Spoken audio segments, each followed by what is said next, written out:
तो आप सभी को स्वागत है हमारे चैनल पत्थलगड्ढा की अदालत में। आज वापस एक जयराम महतो का एक नया वीडियो जो बहुत ही इंटरेस्टेड वीडियो है और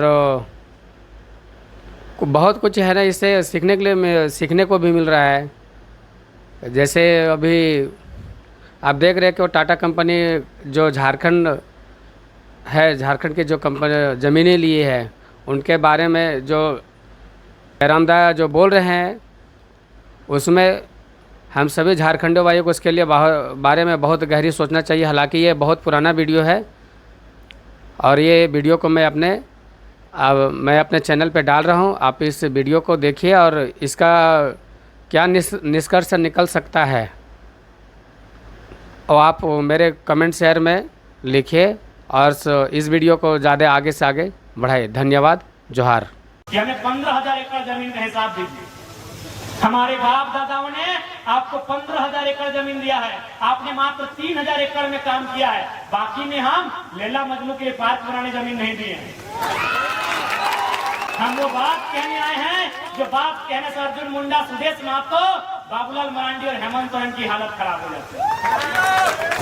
हम गांधी को मानते हैं, गांधी के आदर्शों को मानते हैं, लेकिन गांधी को हर चीज को नहीं। मेरी उम्र 29 साल है। कोई कहेगा कि एक गाने मारेंगे तो 8 देंगे, भैया नहीं होगा। आपको मेरी बातें लग रही कि नहीं लड़का भड़का रहा है, कोई नहीं भड़का रहे हैं। 77 में मारे गए शक्तिनाथ महतो, 87 में मारे गए निर्मल दास, 7 में मारे गए सुनील। मार तो रहे ही है, क्या हम कुछ नहीं भड़का रहे हैं, असलियत बता रहे हैं। आपको गर्दन छोटा छोटा के मारिए रहा है। कौन दुनिया में है आप? 77 में कोयला माफियाओं ने मारा, उसमें टाटा का रोल था, टाटा के जीएम का। आज हम खड़े होकर 1000 बार बोले हैं, टाटा सिल्वा में भी टाटा है। टाटा के जीएम ने पैसा दिया था मारने के लिए। 77 में शहीद शक्तिनाथ महतो को मारा गया, गदन के गोली मारा गया। 87 आपको मालूम है निर्मल दास।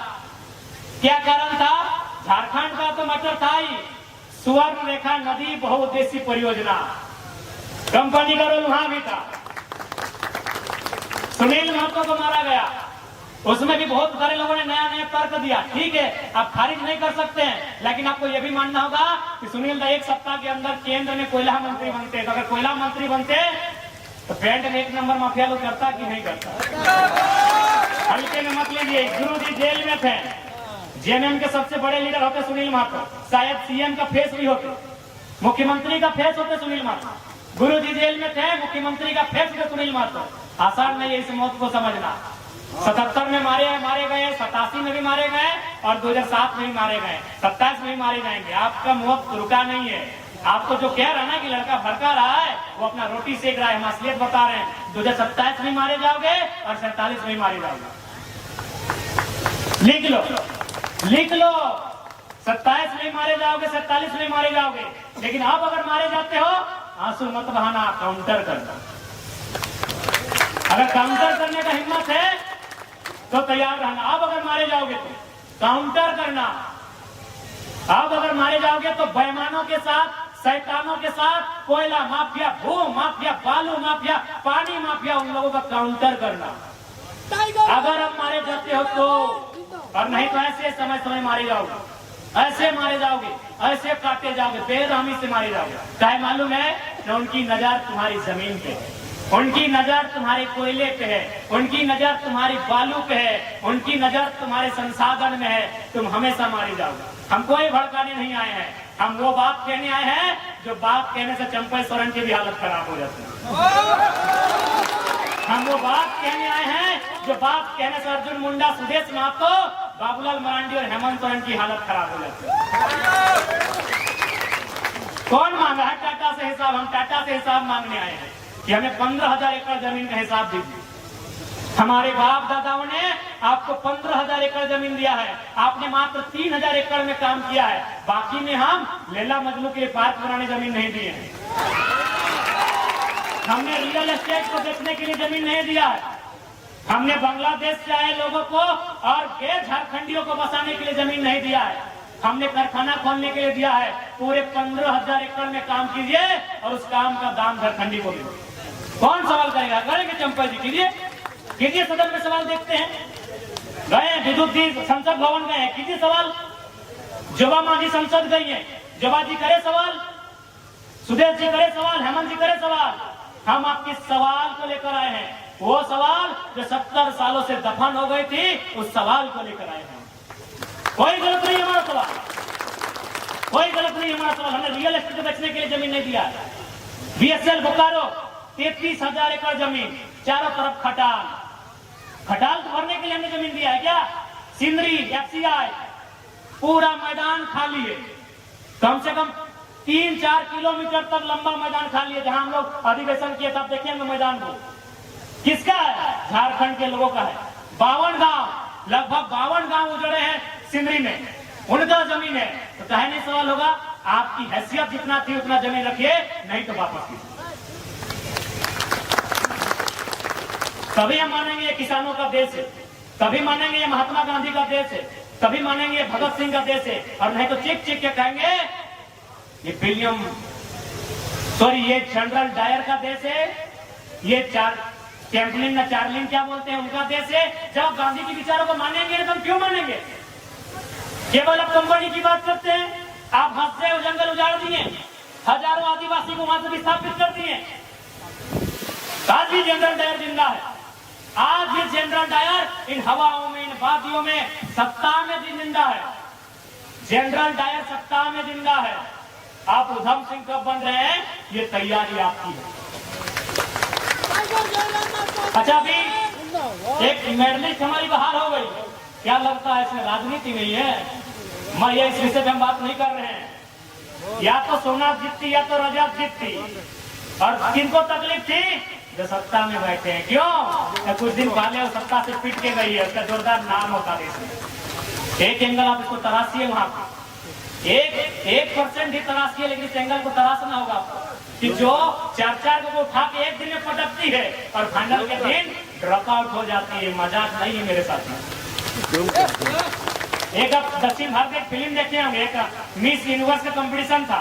जो लड़की जीतने वाली थी उसको बोला हरा दो, उसका जो गुंडा था वो उसको हराइए, उसको हरा दिया गया था। ये ओलंपिक में भी और खेल में भी सब कुछ हो सकता है, ज्यादा नहीं कहेंगे। आपको थोड़ा सा एंगल तराशना हो, क्योंकि वो इस देश से पिट के गई थी, इस देश की सड़कों से घिसट के गई थी। और अगर वो ओलंपिक से मेडल लेके आती तो वो बादशाह बन गया। और ये शायद कुछ लोगों को मंजूर नहीं था। अब वो कौन लोग हैं आप पता नहीं। इसलिए ये जो आवाज आई है, ये आवाज गलत नहीं है। थोड़ा तरीका हमारा बोलने का हो सकता है एग्रेसिव। अब 29 साल के हैं तो क्या भाई भगत सिंह की उम्र में गांधी जैसा बात थोड़ी कर पाएंगे। हम गांधी को मानते हैं, गांधी के आदर्शों को मानते हैं, लेकिन गांधी को हर चीज को नहीं। मेरी उम्र 29 साल है। कोई कहेगा कि एक गाने मारेंगे तो उसे आड़ देंगे, भैया नहीं होगा। हम गांधी के विचारों को मानते हैं, लेकिन 100% जिस उम्र में है शायद संभव नहीं है। तो हो सकता है मेरी बात करने का लहजा थोड़ा एग्रेसिव होगा, स्वाभाविक है। जिस उम्र में होगा ही, हम भी दादाजी की उम्र में आ जाएंगे तो हम भी प्यार से बात करेंगे, हम भी नॉर्मल बात करेंगे। लेकिन अभी मेरा उम्र है और आग्रह करेंगे इस उम्र के इस तूफान को, इस आंधी को रोकिए मत, साथ दीजिए, फिर देखिए होता क्या है। क्या होता हो तो दिखा है ना। बन्ना गुप्ता अनीता दीदी का जमीन हड़प रहा था ना, कोई मान नहीं मानना है। खाली हमने इतना ही कहा था, नवीन रैयत बात हुई थी कि बोल दीजिए कि हम पुरलिया पार कर रहे हैं। बन्ना गुप्ता अपना टेंट उठा के भागा कि नहीं, और हम खाली एक मैसेज दिए कि हम पुरलिया पार कर रहे हैं, हमारा आ जाते तो क्या होता। क्या लगता है? अरे आपकी ताकत बन के आए, एक बार भरोसा जताइए, आपकी ताकत बनने में हम लोग कहीं कमी नहीं होती। क्या होगा? गोली खाएंगे। हम तो कह रहे हैं, हम तो स्वीकार कर रहे हैं, हमारे कॉर्पोरेट के दलाल हमें गोली मारे, तमाम कंपनियों के दलाल हमें गोली मारे, तमाम ब्यूरोक्रेट में जो भ्रष्टाचार अधिकारी बैठे हैं वो हमारी मौत की साजिश रचे। हमने कब मना किया, लेकिन एक शर्त है, हमारी मौत हो जाए तो मातम मत मनाइएगा, चिता बाद में जलाइएगा, पहले उनके हौसले को जलाइएगा। लिस्ट कर लीजिएगा, लिस्ट कर लीजिएगा।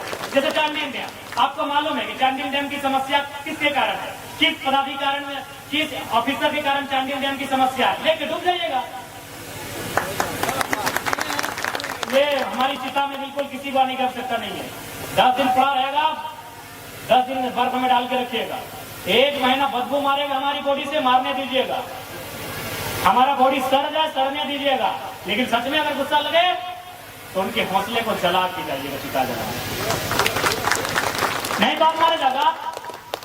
हम नहीं कह रहे, जो भी आपके लिए आवाज उठाए, हम रहे, चाहे जयंती मुंडा रहे, चाहे कोई रहे, तरुण महतो रहे, गोपेश महतो रहे, चेतन महतो रहे, या कोई रहे, अनिता हेम्ब्रम रहे, सोनामणि टुड्डू दीदी रहे, सविता दीदी रहे, कोई रहे, जो आपके हक के लिए लड़ रहा है, अगर उसके साथ रतिलाल महतो जैसी वारदात दोहराई जाती है तो याद रखिएगा, चीता बाद में जलाइएगा, पहले उनके हौसले को जलाइएगा, क्योंकि ऐसा अवसर बार बार नहीं आएगा। कोई नहीं, मजबूरी में ये बातें आज हमें कहनी पड़ रही, क्योंकि सीधी अंगुली से यहाँ घी निकलता हुआ नहीं दिख रहा है। टाइगर जयराम जिंदाबाद जिंदाबाद जिंदाबाद जिंदाबाद। और अंत में इतना ही कहेंगे कि आज की जो हमारी लड़ाई है वो किसी व्यक्ति से नहीं है, किसी राज्य से नहीं है, किसी लोग से नहीं है। हमारी लड़ाई है उनसे जो हमारी जमीनों में हमारे सर पे चढ़ के हमारा शोषण कर रहे हैं, हमारी लड़ाई उनसे है। ठीक है, बाकी